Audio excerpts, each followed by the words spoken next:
Здрасти, дойдох да изтегля кредит. Лична карта, моля. Имаш добра кредитна история. Връщала съм и паричките от рождения ден на време.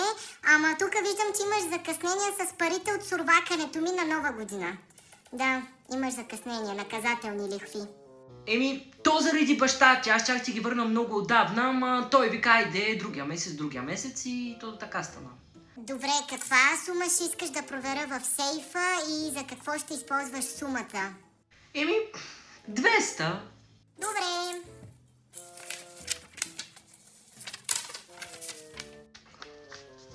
Така, само да ти кажа, че за 200 ще върнеш 1200. Какви са тия чудовищни лихви, бе? Така, виж какво, може да съм ти син, но бизнесът си е бизнес. Ето тук колежката ти спринтила договора. Черно на бяло.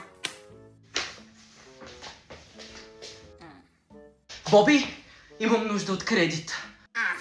Ма ти си с лошо цекаре. Моля ти се, има разпродажба в Сефора. Искам да си купа едни неща, моля те. Добре, колко?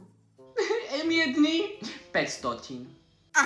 За да ти отпусна тази сума, трябва да направим рефинансиране. Добре, какво значи това? Това значи, че ще си удържа старите ти задължения и ще получиш 100. Какво? Ама 100 лева ми е само хайлайтера, бе! Виж, ще вземеш или не?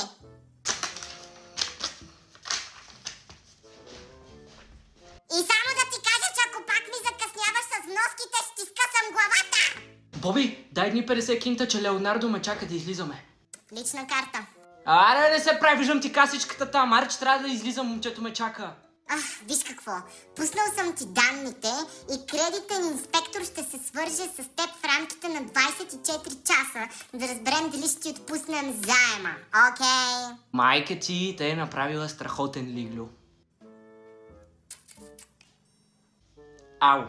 Обаждам се да ви кажа, че след преглед на вашите данни, заявката за вашия заем е отказана, щото сте гей! Аре, бе, говедо! Махай се преди да звънна на милицията и да дойдат да те приберат!